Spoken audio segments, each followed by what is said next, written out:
Welcome to the Parent Guide that's all about our lessons on our body is a sacred gift.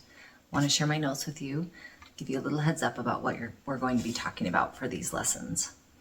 So it's really important as parents that we focus in on all the amazing things our children do with their bodies and really minimize our focus on what they look like.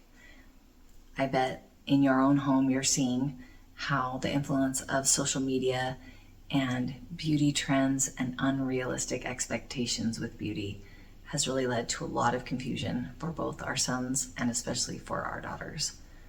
There are so many lovely, smart, good, kind young women who are struggling to know who they are because they're desperately trying to look like what's being presented to them on their screens. That's leading to anxiety, depression, and just a general lack of being able to see who they are as daughters of God and the goodness they can bring to the world. As parents, we're their number one defense in helping them to see that it's not about what they look like, it's about who they're trying to become. A really important aspect of this is the example that we're setting with how we treat our own bodies.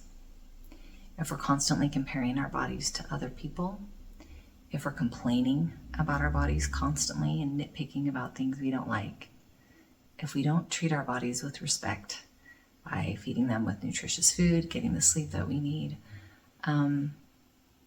focusing on what our bodies can do and how we honor and respect them and want to care for them, we can send some really confusing messages to our kids and send them kind of spiraling in the wrong direction.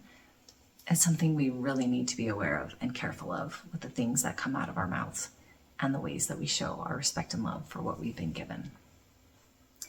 So part 1's lesson is all about how Satan wants to distract us about why we're here and what our bodies are for, and how it's really important to focus on what we're doing in our bodies and the good that we're doing in our bodies instead of focusing solely on what we look like or comparing ourselves to others. Part 2 of the Family Home Evening lesson is all about the difference between being an ornament or an instrument in God's hands. I wanted there to be time and discussion about the spiritual gifts that God has given to each of us that He expects us to learn more about, skills He wants us to develop and pursue to help build His kingdom here on earth. A preparation you could make before you watch part 2 would be to spend some time thinking about some of the spiritual gifts that your children have been given. The spiritual gifts are listed in Doctrine and Covenants section 46. It starts about verse 11, ends on verse 26. But there are some wonderful, less obvious gifts that our kids have that maybe they have a hard time seeing or understanding. If they're obedient, if they're kind, if they're passionate about something,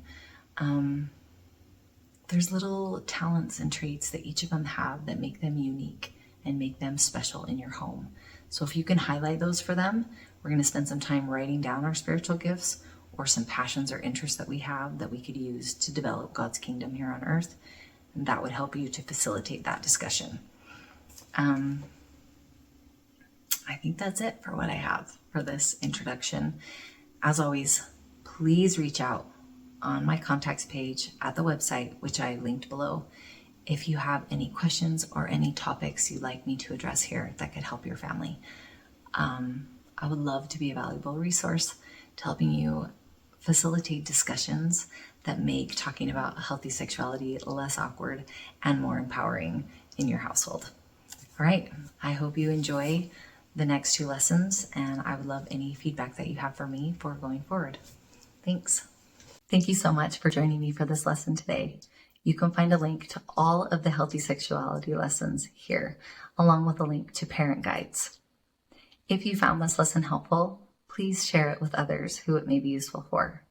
Then head over to the uncommonsensebooks.com website, where you can find my resource page, links to my books, and you can also sign up for my quarterly newsletter. I'll see you at the next one.